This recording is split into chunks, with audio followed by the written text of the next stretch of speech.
I'm Jackie Chini. I use she, her pronouns. I'm an associate professor in the physics department here at UCF. My group website is at the bottom here. And I do education research. This will be a much different talk than the ones I am sandwiched between. And my education research is specifically looking at planning for learner variation in post-secondary STEM, often in physics, but collaborating with other disciplines as well. And then beyond STEM into the workforce is one of the new places that we are headed. So as I said, my main research has focused a lot of it actually ended up being on STEM instructor professional development. So instead of trying to fix students, there's a lot of them and they have a lot of experiences before they get to us in college. What can we change about the way that we're teaching college to reach the students who are coming to us and help them get to that level we wanted them to get to? So we've done this a couple different ways. One is using the Teach Live simulator that I'm sure many of you are familiar with. We've used that with graduate teaching assistants to practice some of those active learning skills that we ask them to use in labs and recitations.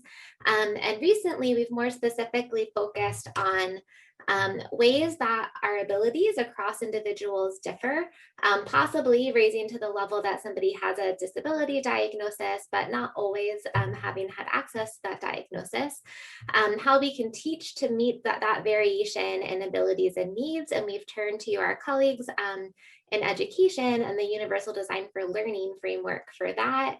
And then building from that, as we've talked to practicing STEM folks, we've seen a lot of ideas that they have about how somebody's needs and abilities impact the future things they'll be able to take on. And so that's what I mean when I say we started looking outside of the classroom to what is it about how physicists think about their job that opens up the gate to who can participate in that field, or that narrows the gate to who participates in that field.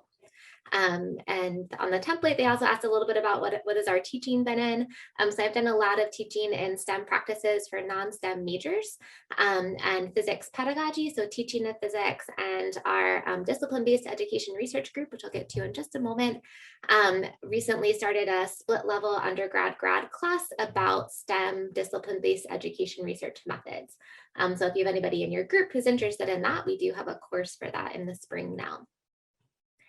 So discipline-based education research is basically studying the teaching and learning within a specific discipline, using the methods from education and psychology and social science, but the kind of positionality that you bring from being a member of that discipline. So knowledge of that discipline's priorities, how they think about the world, what's important to them, what it means to be a member of that field.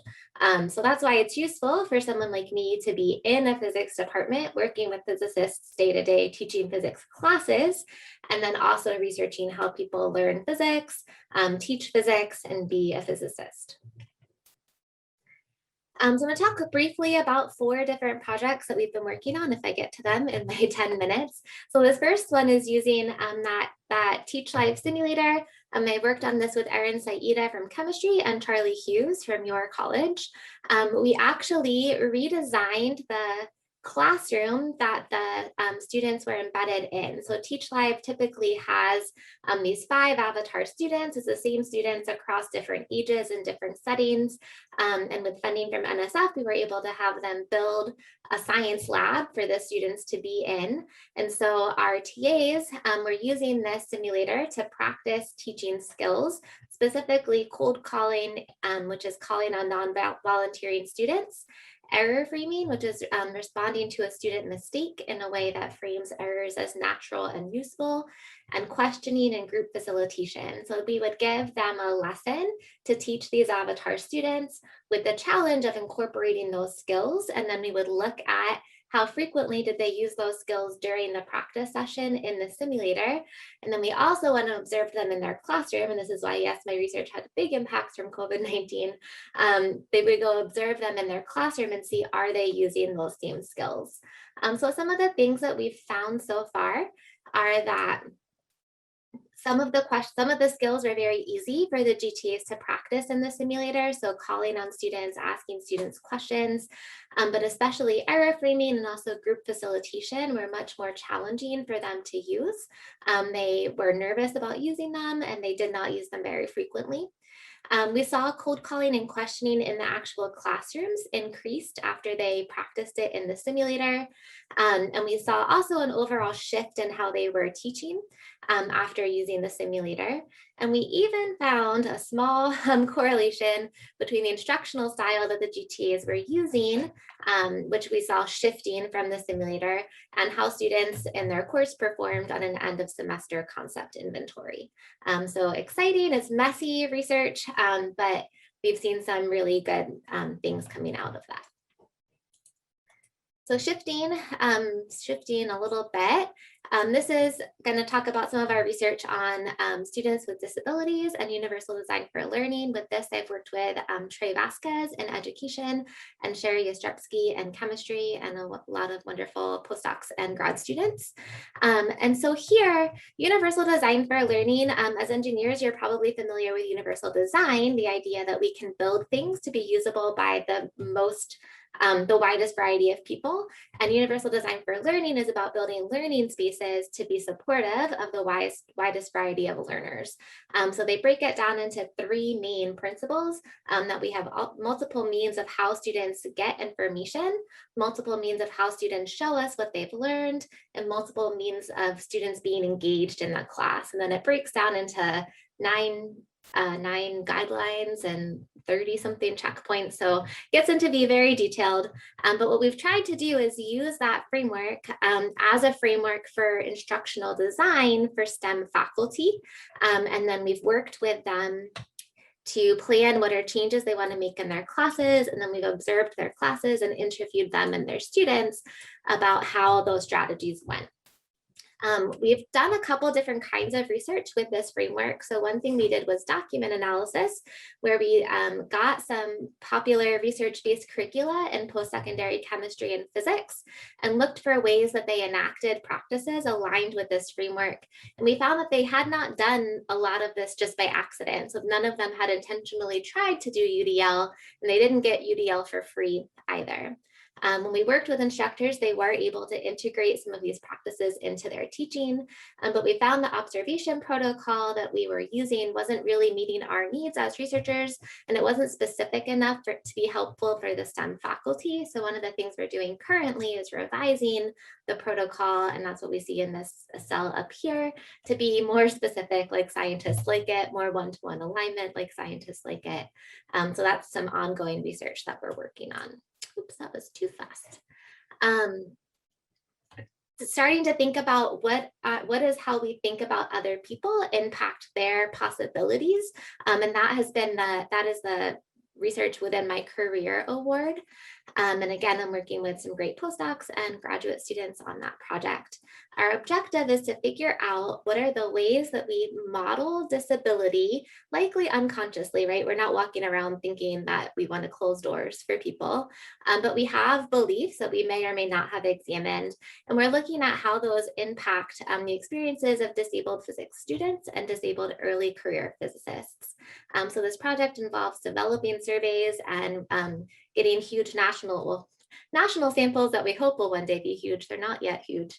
And then interviewing students and faculty and preparing professional development for our professional societies about how we can maybe start to confront our views. So some of the research that we've done is summarized in this quadrant here. So we've looked at, if we tell a physicist a diagnosis that somebody might have, do they have ideas about what are the main ways that impacts people? And we see that for some diagnoses they do. So not on here are like blindness and hearing. They knew that those affected sight and hearing. But things like ADHD, attention deficit hyperactivity disorder, which is a cognitive impairment, folks more frequently are putting in like in an emotional mental health setting. They're really not sure what some of the impacts of these diagnoses are. But then when we look at what kinds of careers folks think are open to people with certain kinds of impairments, we see that there's differences. And so if I don't know actually what somebody's experience is with the diagnosis that they have, but I'm using that information to decide what would be a possible career for them, that's obviously something that we want to disrupt and just make sure that folks are being more reflective in their thinking. And then finally, within the COVID context, we did a survey in collaboration with folks at the University of Colorado Boulder, looking at how remote instruction supported or harmed the learning for physics students with disabilities. So again, we did a national survey here and got about 1,700 responses from students.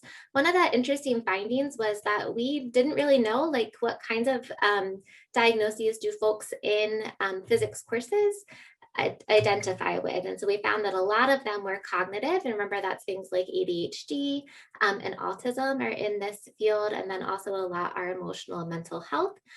So that's going to be things like anxiety and depression. We also looked at whether students were using accommodations, and we found that most of the students in the physical and mobility impairment, visual and hearing categories use their accommodations. Fewer in the emotional, mental health and cognitive did so. And then we asked what were the reasons that they weren't, and it was a lot of because they didn't ask for them or because they didn't want others to know about their disabilities. And this kind of brings back why proactive design is important, because not all students are using accommodations that they may need. So my near-term goals are continuing to look at students and instructors' experiences during active learning and using active learning strategies. So we're actually planning to use Teach Live and ask instructors to use these challenging skills and look at what's going on in their body when they're trying to use it. So are they missing the opportunity to use the skill, or are they nervous about using the skill? And so for that, we're looking for collaborators who can do some of that measurement of physiological responses, as well as theoretical frameworks for explaining this relationship between affect and engagement. And then in the long term, we're hoping to move towards a STEM deeper center at UCF. So how we can bring together our whole STEM ecosystem to provide personalized learning and mentoring for the variety of students that enroll at a big institution like UCF. So if you're interested in that, we'd love to hear more about you. We often meet, and I should have put that on here, but you can email me when we're back in person. We'll have a weekly STEM DBER research team meeting where we read papers and learn about each other's research. So please contact me if you're interested in that.